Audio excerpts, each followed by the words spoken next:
Right before we dive in, let's make this story bigger than just me and you. Tell me in the comments, what part of the world are you watching from, and what's the clock striking there? Morning, night, or somewhere in between? I want to see how far this story can reach. Now lean closer. Here's where it all begins. The bottle smashed against the saloon wall inches from Etienne Boudreau's head, sending whiskey and glass shards raining down on the drunk cowboy who'd been quietly mourning his dead son in the corner of the Silver Dollar Saloon. The three Garrett brothers, Bull, Snake, and Crow, circled him like wolves around wounded prey, their laughter cruel and their intentions clear as they prepared to beat a broken man for the crime of existing in their space. "Look at this pathetic piece of trash," Bull sneered, grabbing Etienne by his worn shirt and hauling him to his feet. "Can't even hold his liquor without crying like a baby." The saloon had gone silent except for the sound of Etienne's labored breathing and the scrape of chairs as other patrons moved away from the violence they knew was coming. The Garrett brothers owned half the town of Perdition Creek and feared nothing, which made them dangerous to anyone who couldn't fight back or pay them off. Etienne was clearly neither, a broken-down ranch hand whose best days were buried with his boy, whose gun hand shook from grief and whiskey, whose spirit had been crushed by losses too heavy for any man to carry alone.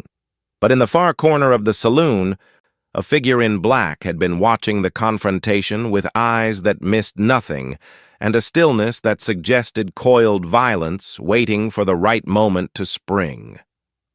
Gabriel Maro sat alone at a table that no one else dared approach, his face hidden beneath the brim of a hat that had seen too many miles and too much blood.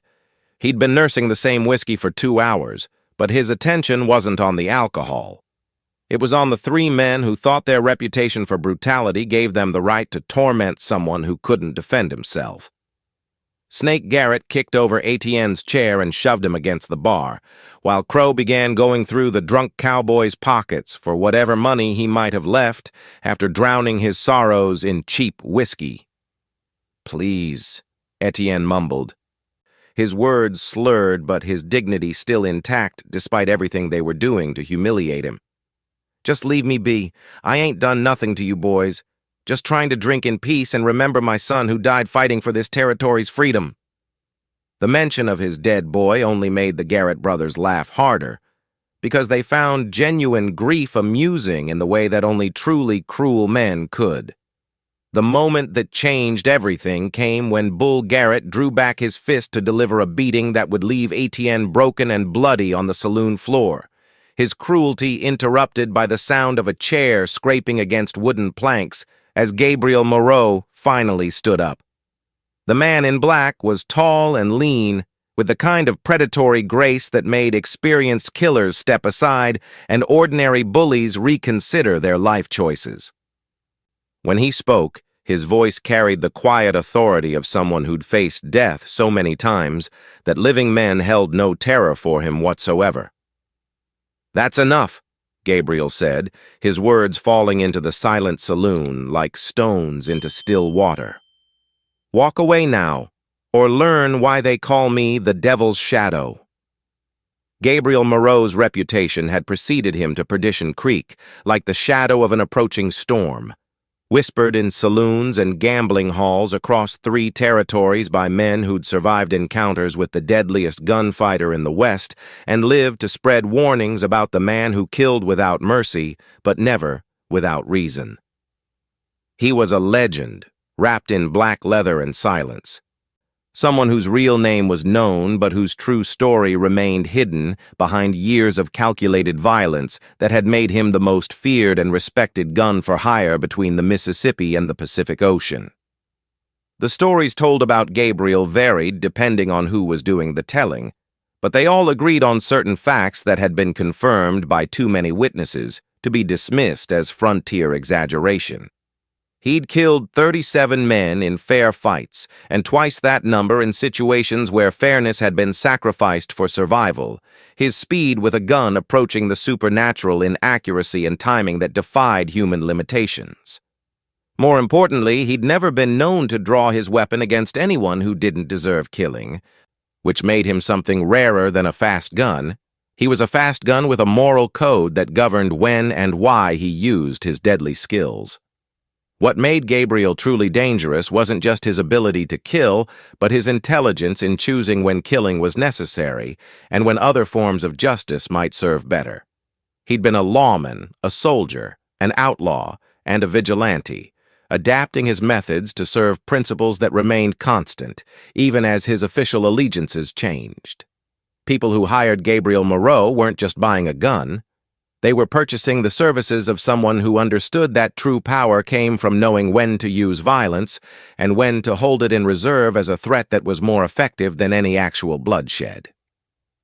The silence that followed Gabriel's warning stretched through the silver-dollar saloon like a held breath, because everyone present understood that they were witnessing a moment that would either end in immediate violence or become a story that would be told in frontier towns for decades to come. The Garrett brothers had built their reputation on terrorizing people who couldn't fight back, but now they faced someone whose reputation was built on killing people exactly like them, bullies who used fear and violence to control others but had never faced an opponent who was faster, deadlier, and utterly without fear of their threats or their numbers. Bull Garrett's hand moved toward his gun with the reflexive arrogance of someone who'd never encountered real resistance to his will. But something in Gabriel's stillness made him pause before completing the draw. The man in black hadn't moved, hadn't even shifted his weight, but there was something in his posture that suggested he was already 3 moves ahead of anything the Garrett brothers might attempt. "You know who we are, stranger?" Bull asked, his voice carrying less certainty than his words suggested. "You know what happens to people who interfere with Garrett family business?" The question revealed doubt beneath bluster, because men who were truly confident in their power didn't need to announce it to their enemies. Etienne Boudreau hadn't always been the broken-down drunk that the Garrett brothers found so amusing to torment. 6 months ago, he'd been one of the most respected ranch foremen in Colorado Territory. A man whose word was his bond and whose skill with horses and cattle had made him wealthy enough to own land and proud enough to raise a son who'd grown into everything a father could hope for in terms of courage, honor, and dedication to principles worth dying for when necessary.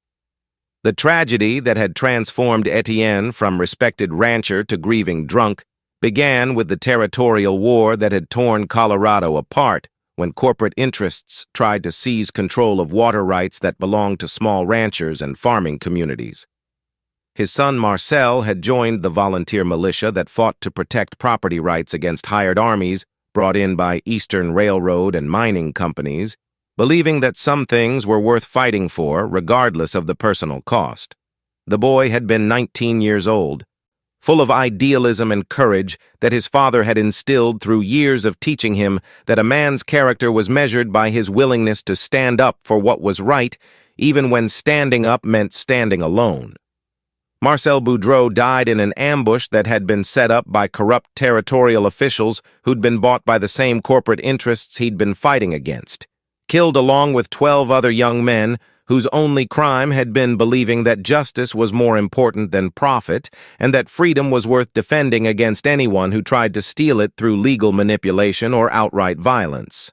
The news of his son's death had reached Etienne while he was working cattle on his ranch, delivered by a federal marshal who'd tried to make the boy's sacrifice sound noble and meaningful when both men knew that Marcel had died for nothing more than corporate greed disguised as legal authority. The grief that followed had consumed Etienne like wildfire, burning away everything that had made his life worth living and leaving behind only memories that hurt too much to bear without the numbing effects of alcohol that turned sharp pain into dull ache.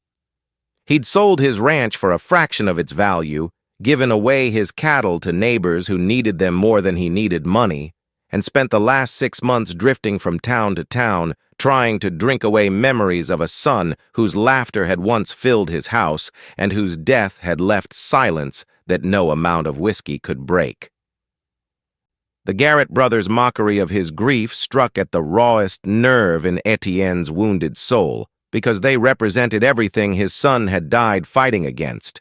Men who used violence and intimidation to take what didn't belong to them, who preyed on the weak and defenseless, who corrupted justice through fear and turned law into a tool for protecting their own interests rather than serving the community. As Bull Garrett raised his fist to deliver a beating that would add physical pain to emotional agony, Etienne found himself thinking about Marcel and wondering if his boy's sacrifice had meant anything at all, or if the world was destined to be ruled by bullies who faced no consequences for their cruelty until someone like Gabriel Maro decided that consequences were overdue. Gabriel's intervention transformed the atmosphere in the Silver Dollar Saloon from cruel entertainment to deadly serious confrontation, his presence shifting the balance of power in ways that made the Garrett brothers suddenly aware that their usual tactics of intimidation and overwhelming numbers might not be sufficient against someone whose reputation was built on surviving exactly these kinds of situations. The man in black stepped forward with the fluid grace of a predator closing distance on prey, his hand resting casually near his gun in a position that suggested he was prepared for violence but not eager for it unless circumstances demanded action. "I know exactly who you are," Gabriel said in response to Bull Garrett's question, his voice carrying the kind of quiet confidence that came from men who'd faced worse odds and deadlier enemies than three small-town bullies who'd grown used to terrorizing people who couldn't fight back. "You're the Garrett brothers, Bull, Snake, and Crow, who've been running protection rackets and land-grabbing schemes throughout this territory for the past 5 years. You're also the men who sold information to railroad companies that got young Marcel Boudreau and his militia unit killed in that ambush 6 months ago." The accusation hit the saloon like a thunderclap, because most people had suspected that the ambush had been arranged by local collaborators, but no one had dared to voice such suspicions publicly for fear of retaliation from men who'd already proven their willingness to kill anyone who threatened their profitable arrangements with corporate interests. Gabriel's direct statement of what everyone had whispered about transformed speculation into public challenge, forcing the Garrett brothers to either deny involvement in treason or admit to crimes that would make them targets for federal investigation and community justice. Snake Garrett's hand moved toward his gun with the nervous energy of someone who'd realized that their intimidation tactics had just been turned against them by someone who understood violence better than they did. "You're making serious accusations, stranger," he said, his voice carrying less authority than his words suggested. "The kind of accusations that could get a man killed if he can't back them up with more than just talk and reputation." The threat was delivered with forced bravado, but Gabriel could see the uncertainty in all three brothers' eyes as they began to understand that they were facing someone who wouldn't be deterred by threats or impressed by their local reputation for brutality.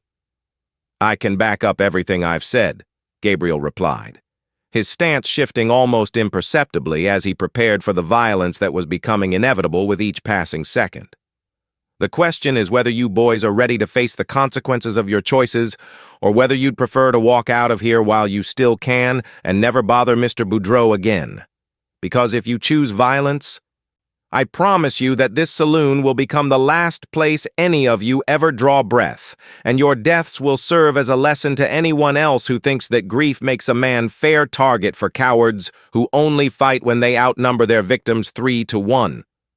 The ultimatum was delivered with absolute certainty, and as the Garrett brothers looked into Gabriel's cold eyes, they realized they were facing someone who would kill them all without hesitation or regret if they gave him sufficient reason to draw his gun. The tension in the Silver Dollar Saloon stretched taut as Gabriel revealed information that transformed him from mysterious stranger to someone with personal knowledge of the Garrett brothers' crimes, his words carrying the weight of evidence that could destroy their carefully constructed network of corruption and violence. The way he spoke about Marcel Boudreau's death wasn't the casual knowledge of someone who'd heard saloon gossip. It was the detailed understanding of someone who'd been there when the betrayal was planned and executed by men who'd sold young lives for corporate gold. 6 months ago, I was hired by the territorial governor to investigate reports of corruption in the militia conflicts, Gabriel continued, his revelation explaining both his presence in Perdition Creek and his knowledge of crimes that the Garrett brothers thought they'd successfully covered up. What I found was a network of local officials and business owners who were feeding information to railroad and mining companies about militia movements, patrol schedules, and safe houses used by families who opposed corporate land grabs. Your names appeared in every set of books I examined, every witness statement I collected, every piece of evidence that connected local betrayals to federal crimes. The admission that Gabriel was more than just a wandering gunfighter, that he was a federal investigator with legal authority to pursue justice for crimes against territorial residents, changed the nature of their confrontation from personal dispute to official law enforcement action. The Garrett brothers had spent years believing that their connections to corporate interests and corrupt territorial officials made them untouchable by local law enforcement, but federal authority operated by different rules and answered to different masters than the judges and sheriffs they'd purchased with blood money. Etienne Boudreau looked up from his position against the bar with eyes that showed the first spark of hope he'd felt since receiving news of his son's death. Because Gabriel's revelation meant that Marcel's sacrifice hadn't been forgotten or ignored by people with the power to seek justice for crimes that local authorities had been paid to overlook. "You're here for them?" he asked, his voice stronger than it had been since the confrontation began. "You're here to make them pay for what they did to my boy and all those other children who died because these bastards sold them out for money?" "I'm here to finish an investigation that's been 6 months in the making," Gabriel confirmed, his words carrying the weight of federal authority backed by deadly personal skill. "The evidence I've gathered is sufficient to hang all 3 Garrett brothers for treason, conspiracy, and accessory to murder of federal militia members. The only question now is whether they'll come quietly to face justice in federal court, or whether they'll choose to resist arrest and face the immediate consequences of that choice." As Gabriel spoke, his hand moved closer to his gun, and everyone in the saloon understood that the Garrett brothers were about to discover that their reign of terror in Perdition Creek was ending. One way or another, before the sun set on this day that had started as cruel entertainment and transformed into righteous reckoning for crimes they'd thought would never be punished. Bull Garrett's decision to go for his gun was born from desperation rather than confidence. The panicked choice of a man who realized that federal justice would be far less merciful than anything he might face in a gunfight, even against someone with Gabriel's reputation. His hand moved toward his holster with the jerky speed of someone whose nerves had been shattered by the revelation that their crimes had been documented and that escape through violence was their only remaining option for avoiding the hangman's noose that awaited them in federal prison. But Gabriel's draw was poetry, written in gunpowder and lead, a fluid motion that seemed to defy the laws of physics as his Colt appeared in his hand and fired before Bull's weapon had cleared leather. The bullet took the eldest Garrett brother in the chest, spinning him around and dropping him to the saloon floor where he lay gasping and bleeding, while his brothers stared in shock at speed that had seemed almost supernatural in its precision and timing. The shot echoed through the silver dollar like thunder, followed by silence that felt heavier than the gun smoke drifting through the air. Snake and Crow Garrett's simultaneous draws were faster than their brothers, but still pathetically slow compared to Gabriel's second and third shots, which followed the first so quickly that they sounded like a single prolonged gunshot to witnesses who would later swear they'd seen the devil himself, manifesting in human form, to deliver justice to men who'd escaped earthly punishment for too long. Both men dropped to the floor within seconds of their brother, their weapons unfired, and their reign of terror ended by someone whose skill with a gun had become legendary throughout the territories for exactly this kind of swift and final justice. The silence that followed the gunfight was broken only by the sound of Etienne Boudreau's sobbing, not from grief this time, but from relief that his son's killers had finally faced consequences for their crimes and betrayals. Gabriel holstered his gun with the same fluid motion he'd used to draw it, his expression unchanged by the violence he'd just dispensed with the cold efficiency of someone who understood that some problems could only be solved through superior firepower applied without hesitation or mercy. "It's finished," Gabriel said to Etienne, his words carrying the weight of closure and the promise that justice had finally been served for crimes that had destroyed a father's world and stolen a young man's future. But as the saloon patrons began to stir from their shocked silence and examine the bodies of men who'd terrorized their community for years, Gabriel's attention was already shifting to the sound of horses approaching the silver dollar at a gallop. Riders who could be bringing news, reinforcements, or new problems that would test whether the day's violence had ended the Garrett brothers' corruption, or simply opened the door to different kinds of danger for everyone who'd witnessed their deaths.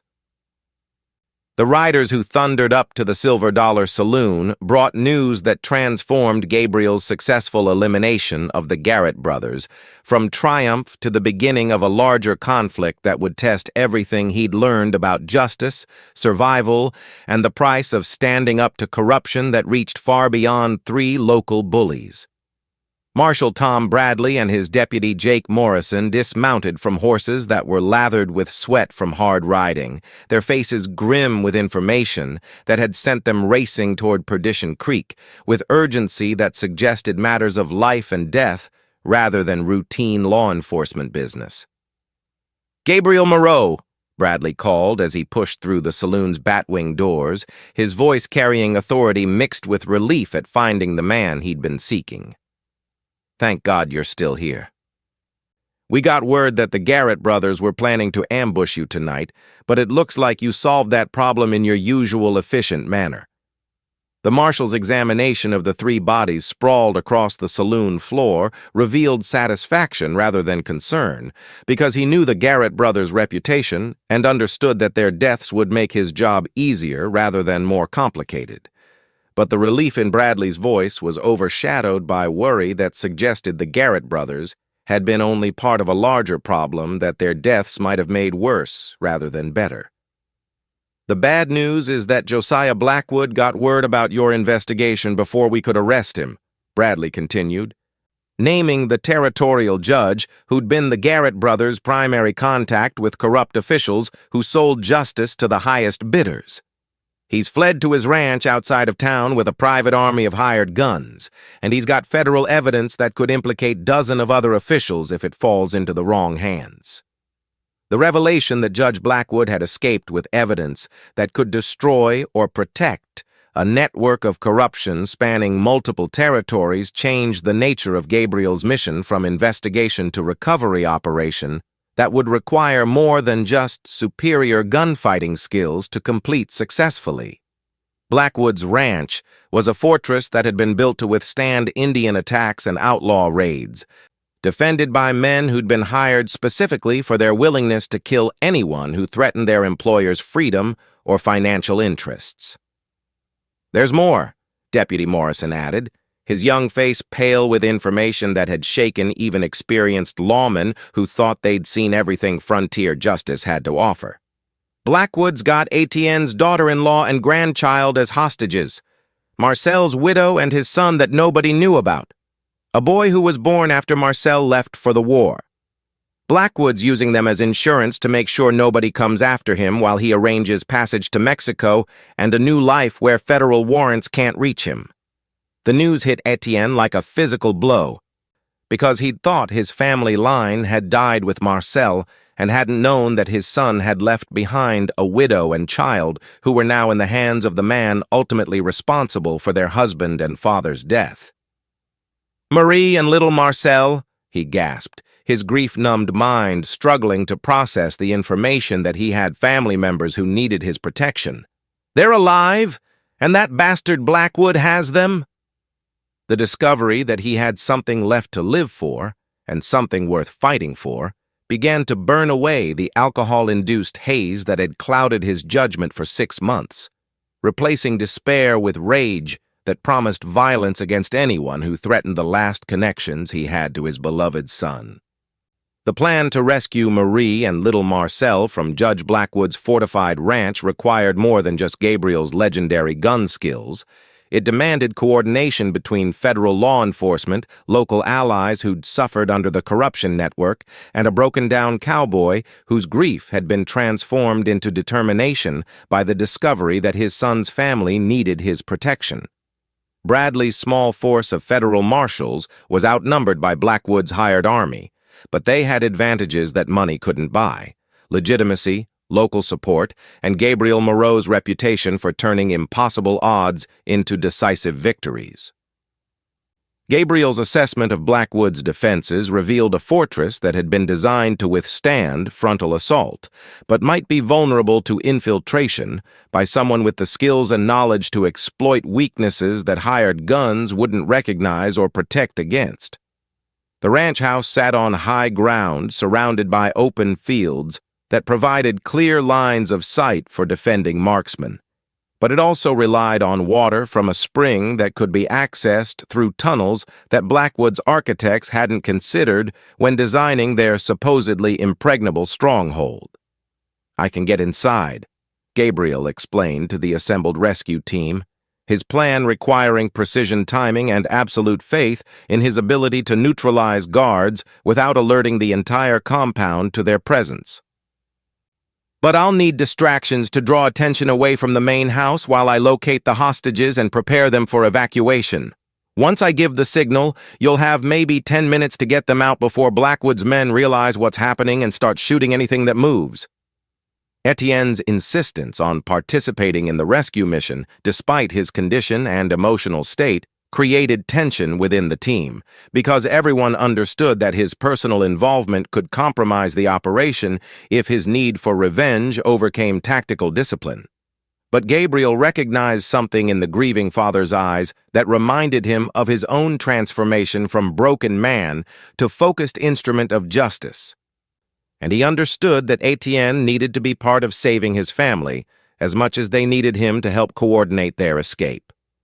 "You get one chance to see your grandson and daughter-in-law again," Gabriel told Etienne as they prepared for an assault that would either reunite a family or get them all killed in the attempt.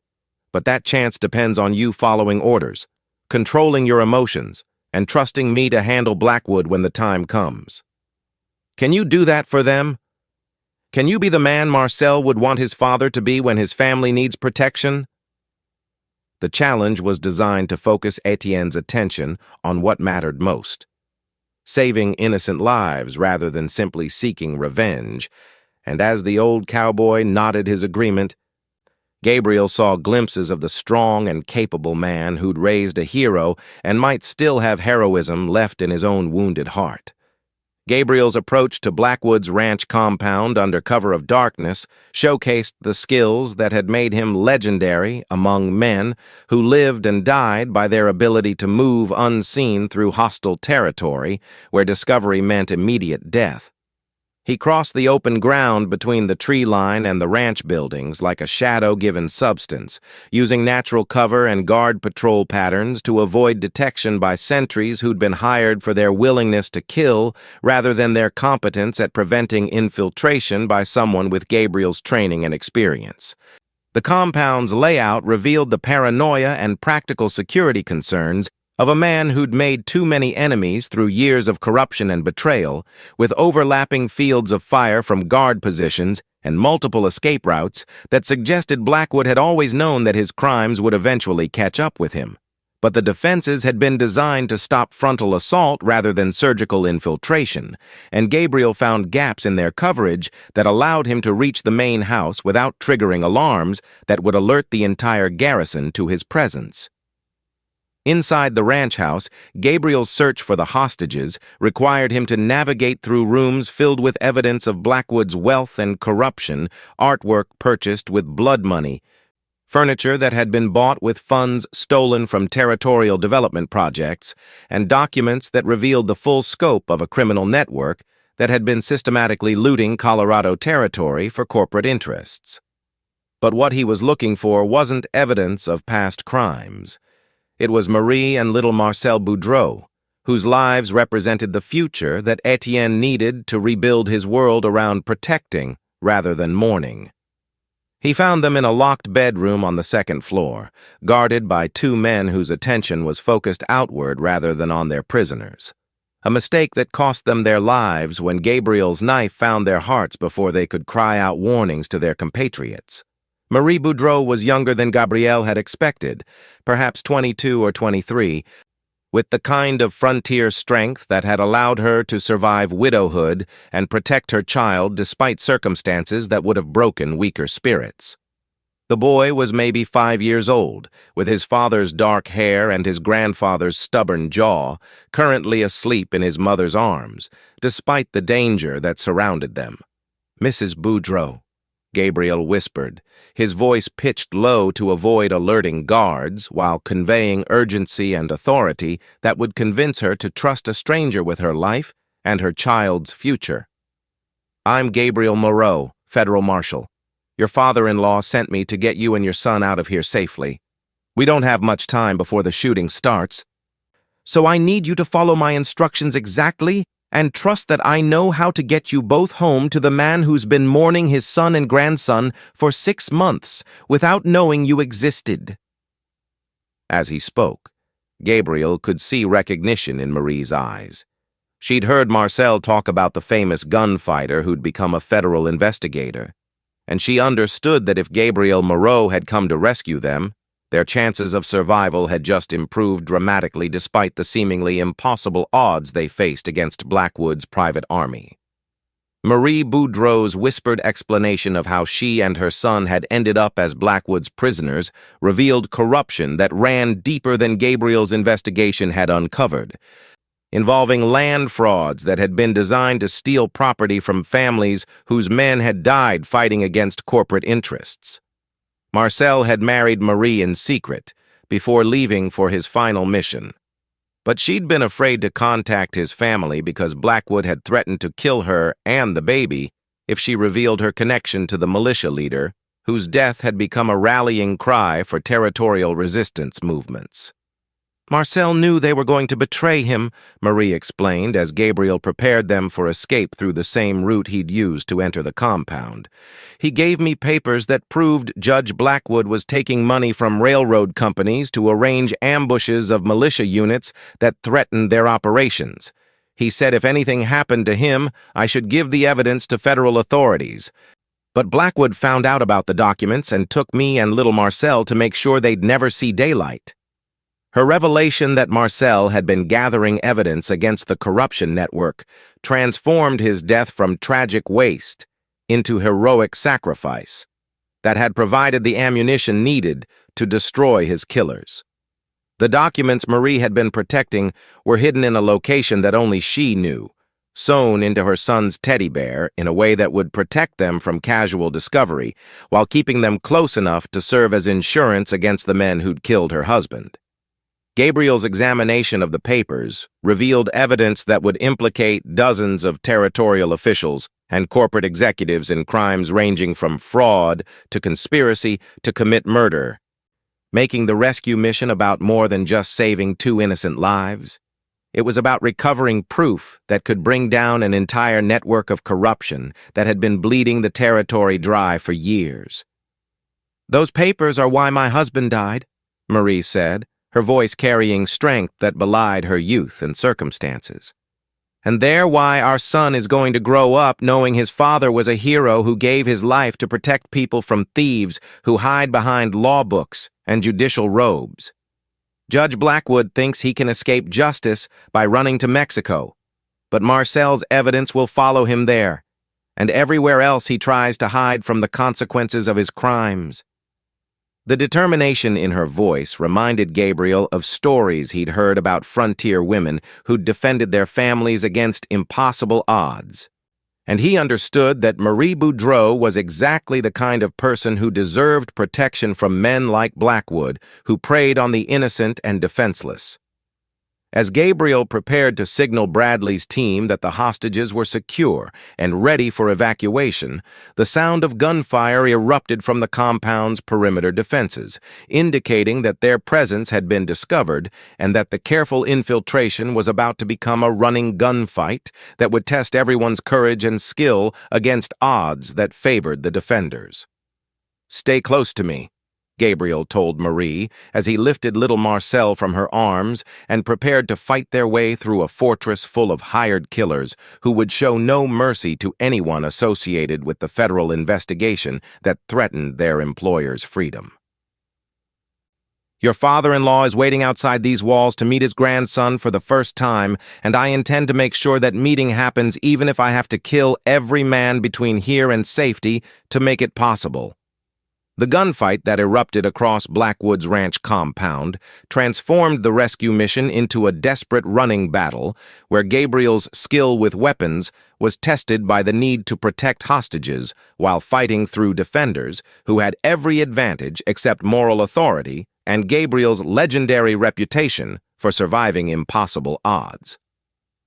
The federal marshal's diversionary attack had succeeded in drawing most of the hired guns away from the main house. But enough guards remained to turn Gabriel's escape route into a gauntlet of gunfire that would challenge even his supernatural reflexes and tactical expertise. Gabriel moved through the ranch house like a force of nature, his gun appearing in his hand to eliminate threats before they could endanger Marie and little Marcel, his movements economical and deadly as he carved a path toward the rear exit that would take them away from the heaviest concentration of defenders. Each shot was precisely placed to kill rather than wound, because wounded men could still shoot, and Gabriel couldn't afford to leave threats alive when innocent lives depended on his ability to clear their escape route of anyone who might harm them. The most dangerous moment came when they reached the kitchen and found 3 guards waiting in ambush, their positions chosen to create crossfire that would trap anyone trying to escape through the back door. Gabriel's response was swift and violent. A knife thrown with deadly accuracy took out the first gunman, while his Colt eliminated the other 2 before they could adjust their aim to account for targets that refused to cooperate with their planned massacre. But the gunfight had alerted the compound's remaining defenders to their location, and Gabriel could hear boots pounding across wooden floors as reinforcements raced to cut off their escape. Marie's courage during the running battle impressed Gabriel almost as much as her knowledge of the ranch's layout helped them avoid dead ends that would have trapped them in rooms with no escape routes. She'd been Blackwood's prisoner for 3 weeks, but she'd used that time to study the house's floor plan and identify weaknesses that could be exploited by anyone planning escape or rescue. "There's a root cellar behind the kitchen that connects to the spring house," she whispered during a brief pause between gunfights. "Marcel told me about it when he was planning raids on corporate facilities. Always have a back door that your enemies don't know about." The final sprint across open ground between the ranch house and the safety of Bradley's perimeter required Gabriel to carry little Marcel while providing covering fire for Marie's dash to freedom, his gun blazing at pursuing guards who'd emerged from the house determined to prevent the escape of hostages whose testimony could hang their employer. The distance seemed to stretch forever under gunfire that kicked up dirt around their feet and whined past their heads. But Gabriel's reputation hadn't been built on giving up when odds turned against him.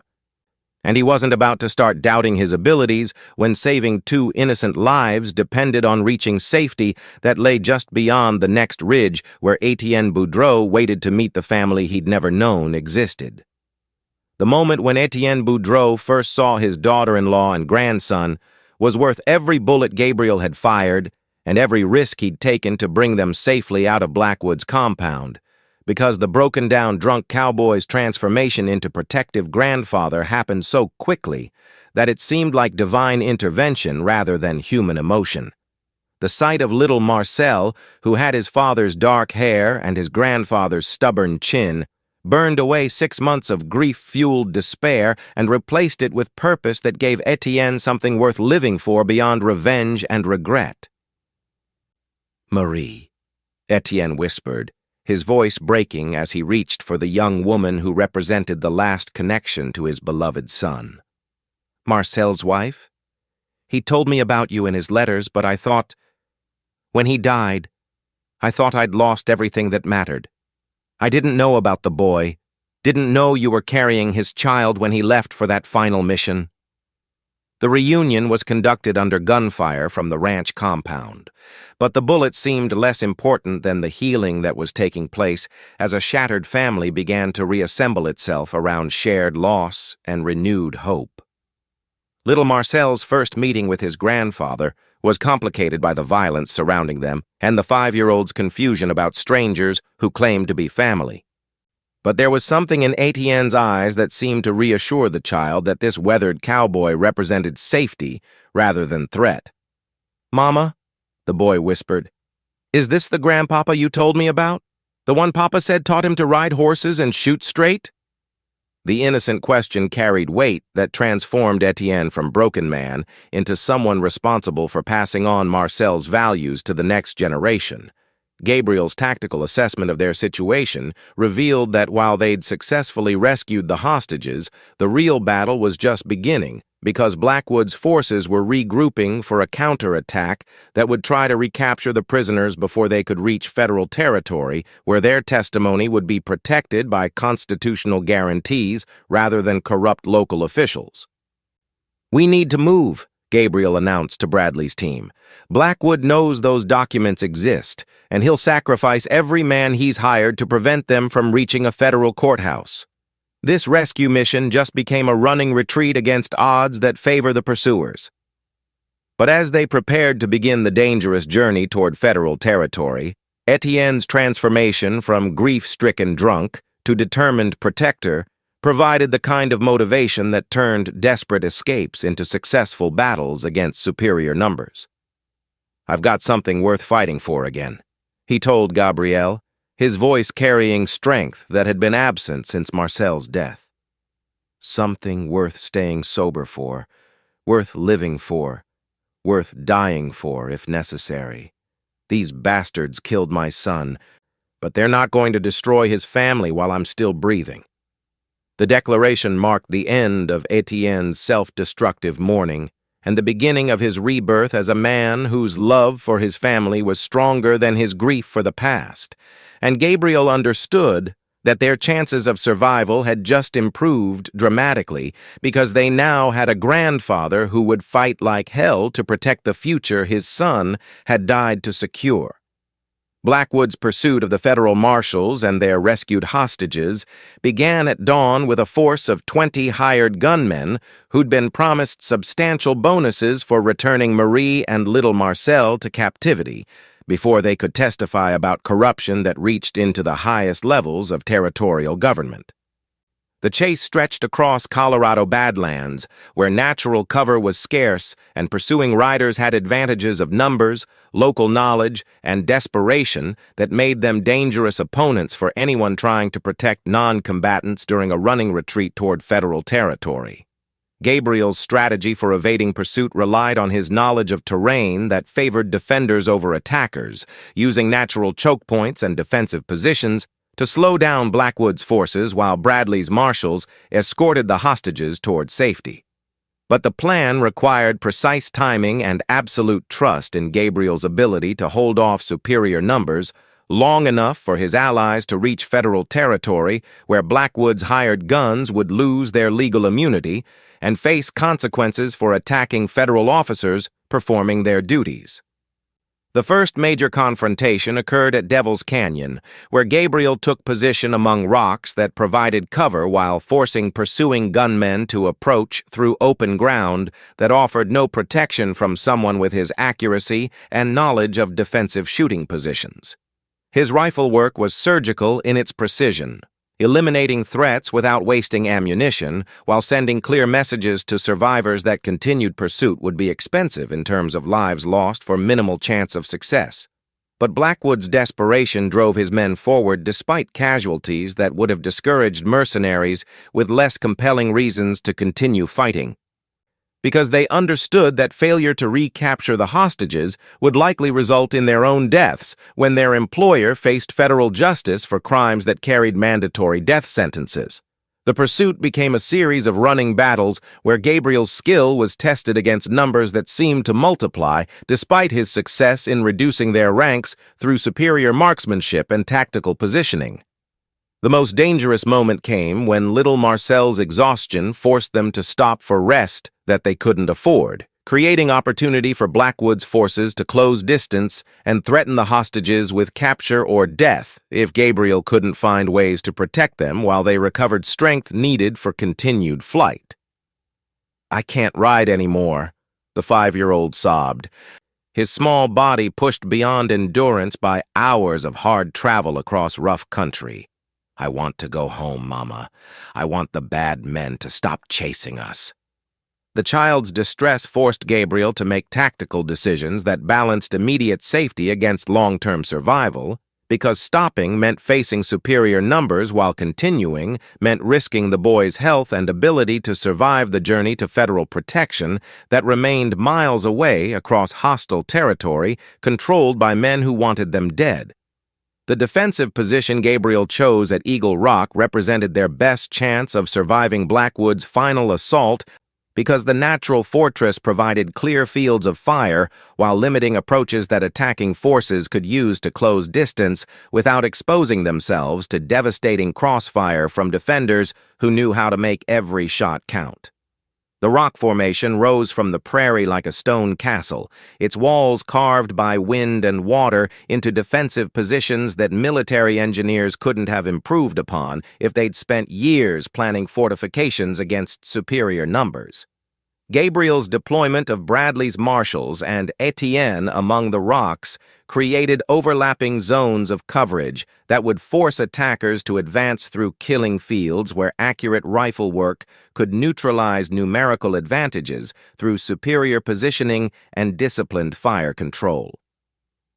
But the defensive plan required ammunition discipline and nerves steady enough to wait for close-range shots that would guarantee kills rather than just wounds, because they couldn't afford to waste bullets on targets beyond effective range of their weapons. Etienne's transformation from broken drunk to competent fighter was tested by the responsibility for protecting his grandson and daughter-in-law while contributing to their collective defense against men who'd killed his son and would kill his remaining family without hesitation if they broke through the federal marshal's firing line. "I haven't held a rifle in anger since Marcel was born," he admitted to Gabriel during the brief calm, before Blackwood's forces reached effective range. "But these bastards are threatening the last thing I have left to love in this world, and that's worth more than all the whiskey I've drunk trying to forget my grief." The assault, when it came, was coordinated and professional, revealing that Blackwood had hired experienced gunfighters rather than just frontier thugs who relied on intimidation rather than actual combat skills. But their professionalism worked against them when faced with Gabriel's legendary abilities and defensive positions that turned their tactical expertise into liability by forcing them to advance against prepared positions where speed and aggression mattered less than accuracy and ammunition conservation.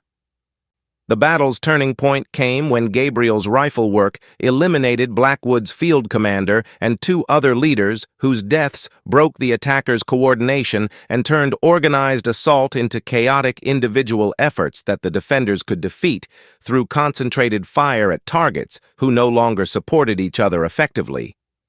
"That's it," Gabriel announced as surviving attackers began withdrawing toward horses they'd left beyond rifle range. "They're done. Blackwood's lost too many men to continue pursuit, and we've proved that capturing us alive isn't worth the cost they'll have to pay." But even as he spoke, Gabriel's attention was focused on movement in the distance that suggested their troubles weren't over. A single rider approaching under a white flag that might represent negotiation, surrender, or the kind of trap that desperate men used when conventional tactics failed to achieve objectives that meant the difference between freedom and federal justice. Judge Josiah Blackwood's approach under a flag of truce represented either genuine negotiation or the desperate gambit of a man who'd realized that his hired army couldn't capture the hostages whose testimony would destroy him, but who still believed that legal authority and political connections might succeed where violence had failed.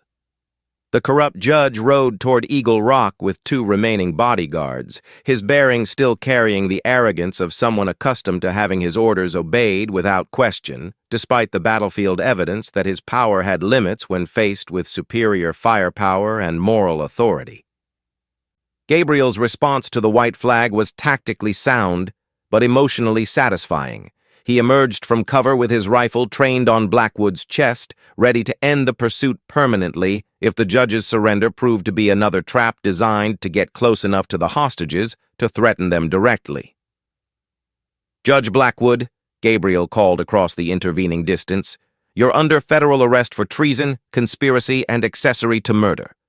Order your men to withdraw and surrender yourself for transport to federal court or face the consequences of continued resistance to lawful authority."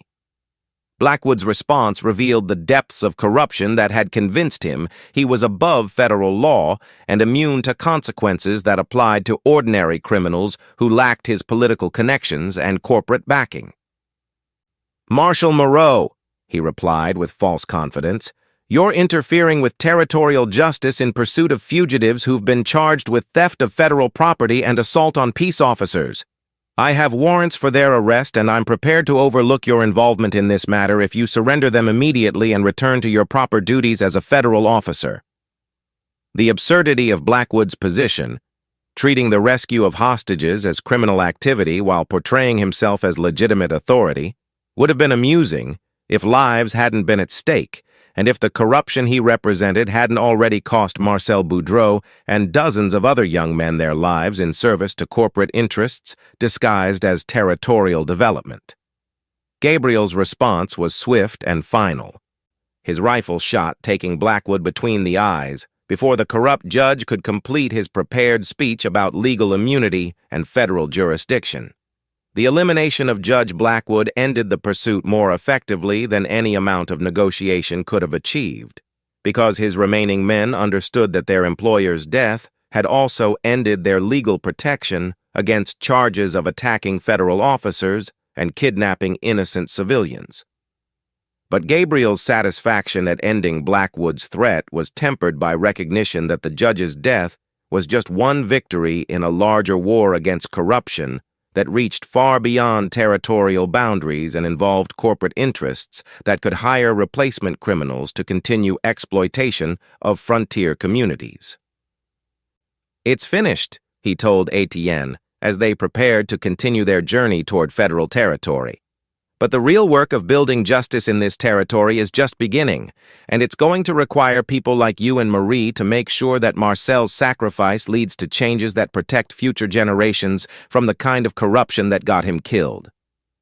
The final leg of their journey toward federal territory took Gabriel's party through landscape that had been transformed by corporate exploitation from natural beauty into industrial wasteland, where mining and railroad operations had stripped away vegetation and polluted water sources that frontier communities depended upon for survival.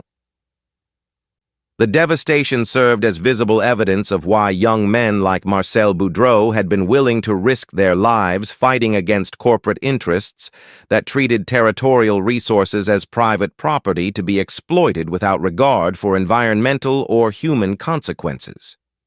Marie's testimony during their travel revealed the full scope of the conspiracy that had killed her husband and threatened their son's future, describing document networks that connected territorial corruption to federal officials who'd been selling congressional influence to railroad and mining companies seeking to circumvent environmental protections and indigenous rights that interfered with profitable resource extraction. The evidence she'd preserved in little Marcel's teddy bear represented just one piece of a puzzle that stretched from Colorado Territory to Washington, D.C., and involved politicians whose corruption had made them wealthy while destroying communities that trusted federal authority to protect their interests. Gabriel's growing understanding of the conspiracy's scope made him realize that bringing Blackwood to justice had been important, but not sufficient to address systemic corruption that would simply generate new criminals to replace those who'd been eliminated through violence or legal prosecution. Real change would require political action that went beyond law enforcement to include legislative reform and judicial oversight that could prevent future exploitation of frontier communities by corporate interests with sufficient wealth to purchase whatever legal protection they needed. The emotional core of their journey remained the developing relationship between Etienne and his newly discovered family, as the grandfather learned to connect with a daughter-in-law whose strength reminded him of his own dear wife, and a grandson whose curiosity about horses and guns suggested that Marcel's values would continue through future generations. "Papa would have been so proud," Marie told little Marcel, as they watched Etienne demonstrate proper shooting stance and safety procedures. "He always said that strong men protect those who can't protect themselves, and your grandpapa is the strongest man I know." But their approach to federal territory also brought recognition that safety wasn't the same thing as justice, because reaching federal protection would only begin legal processes that could take years to complete, and might ultimately fail if corporate interests proved more influential than evidence and witness testimony. "The real battle starts when we reach civilization," Gabriel warned his companions as they crested the final ridge before federal territory. "Courts can be bought just like judges, and wealthy criminals have resources that honest witnesses usually lack. But at least we'll be fighting on ground where the law means something, and where people like you have constitutional protections rather than just the hope that local authorities can't be corrupted by whoever offers the most money." The federal marshal station at Bent Creek represented everything that territorial justice had failed to provide: honest law enforcement officers who couldn't be purchased by corporate interests, legal procedures that followed constitutional guidelines rather than local prejudices, and judicial authority that answered to national principles rather than regional corruption. Gabriel's arrival with rescued hostages and evidence of territorial conspiracy created immediate mobilization of federal resources that had been waiting for exactly this kind of breakthrough in investigations that had been stalled by local obstruction and witness intimidation. Marshal William Harrison's debriefing of their party revealed federal awareness of corruption networks that extended far beyond what Gabriel's original investigation had uncovered, involving congressional representatives who'd been taking corporate money to influence territorial legislation, and federal judges who'd been appointed specifically to rule in favor of railroad and mining interests whenever environmental or indigenous rights conflicted with profitable resource extraction. "Your evidence fills gaps in cases we've been building for 2 years," Harrison explained to Marie as federal attorneys examined Marcel's documents. "These papers prove connections between local corruption and federal crimes that we've suspected but couldn't demonstrate without witness testimony and documentary evidence." The protection offered to Marie and little Marcel included new identities and relocation assistance that would allow them to testify without fear of retaliation from corporate interests, whose crimes would be exposed during federal trials that promised to reshape territorial politics and business practices. But Gabriel understood that such protection came with costs that would separate the family from everything familiar and force them to rebuild their lives in locations where Marcel's sacrifice might be forgotten by communities that had never known what he'd died fighting against. Etienne's decision about his own future reflected the transformation that had occurred during their escape from Blackwood's forces, because the man who'd been drinking himself to death in the Silver Dollar Saloon had been replaced by someone whose love for his family was stronger than his grief for the past. "I'm going with them," he announced to Gabriel as federal authorities prepared relocation arrangements. "Marie and little Marcel need family more than they need government protection, and I need them more than I need whiskey or revenge or anything else this old life has to offer. Marcel died protecting people who couldn't protect themselves. and I'm going to live making sure his family has everything they need to remember why their husband and father was a hero. But Gabriel's own future remained uncertain, as federal authorities offered him positions that would utilize his skills in ongoing investigations of corporate corruption that reached far beyond Colorado territory, challenging him to decide whether his commitment to justice required continued service to federal law enforcement, or whether other forms of service might better honor the principles that had guided his transformation from legendary gunfighter to protector of innocent lives. "There's more work to be done," Harrison observed as they discussed Gabriel's options.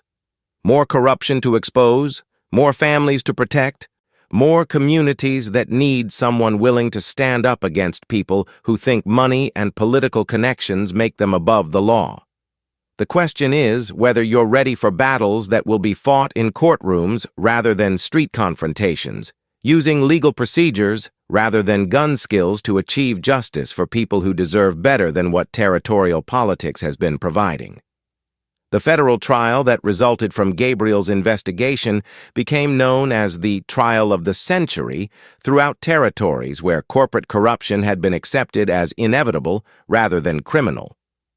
Because the evidence presented revealed systematic exploitation that reached from frontier communities to congressional offices where legislation was bought and sold like commodities in markets that served wealth rather than democratic principles. The prosecution's case, built around Marie's testimony and Marcel's documents, created a legal earthquake that destroyed political careers and sent dozens of previously untouchable officials to federal prison for crimes that had been protected by local immunity and corporate influence. Gabriel's courtroom testimony provided crucial evidence about the scope and methods of corruption networks that had been operating with impunity until federal investigation revealed their vulnerability to prosecution under constitutional laws that corporate money couldn't circumvent or political connections couldn't influence. His reputation as an honest lawman whose word was his bond gave weight to accusations that might have been dismissed if they'd come from less credible sources, and his detailed knowledge of criminal activities made corporate defense strategies impossible to sustain under cross-examination that revealed facts rather than opinions. The most dramatic moment of the trial came when little Marcel was called to testify about conversations he'd overheard between his mother and Judge Blackwood during their captivity, providing innocent but devastating evidence about threats and admissions that the judge had made when he thought no one was listening or remembering his words. The 5-year-old's testimony was carefully managed to protect him from trauma while allowing his observations to support legal arguments that connected individual crimes to systematic conspiracy, and his presence in the courtroom served as powerful reminder of the human costs of corruption that treated territorial residents as disposable obstacles to profitable resource extraction. Etienne's testimony about his son's death and the subsequent investigation provided emotional context that transformed legal abstractions into personal tragedy, helping jury members understand that the conspiracy they were judging had destroyed families and communities while enriching men who viewed frontier territories as sources of wealth rather than homes where ordinary people tried to build decent lives for their children. "My boy died believing that justice was worth fighting for," Etienne told the court, his voice carrying strength that had been rebuilt through love for his family and commitment to honoring Marcel's sacrifice. These trials are his real monument because they prove that truth is stronger than money and that ordinary people can defeat corruption when they have law enforcement officers brave enough to risk everything for constitutional principles. The verdicts, when they came, sent shockwaves through territorial politics and corporate boardrooms, where executives had believed their wealth and political connections made them immune to federal prosecution for crimes that had been generating enormous profits through systematic exploitation of natural resources and human communities. Death sentences for treason, life imprisonment for conspiracy, and financial penalties that bankrupted corporations proved that federal justice could indeed reach beyond territorial boundaries to punish crimes that local authorities had been paid to ignore, and the precedent established by successful prosecution promised to protect future communities from similar exploitation by corporate interests that had learned to fear federal investigation more than local resistance. 6 months after the trials that had transformed territorial politics and corporate behavior throughout the American West, Gabriel found himself standing in a place he'd never expected to see again, the Silver Dollar Saloon in Perdition Creek, where the confrontation with the Garrett brothers had begun a journey that had taken him from simple law enforcement to participation in legal revolution that was still reshaping power relationships between federal authority and corporate influence. The saloon looked much the same, but the town around it had been transformed by the removal of corruption that had stifled legitimate business and democratic participation for years. Etienne's transformation was complete and remarkable.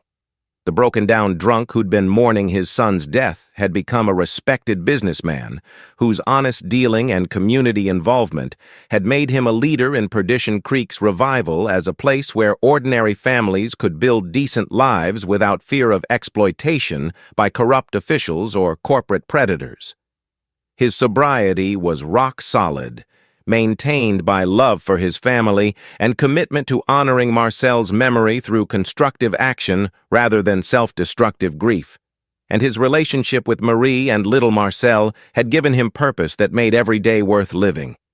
Marie's adjustment to life without constant danger had been complicated by trauma from her captivity and Marcel's death.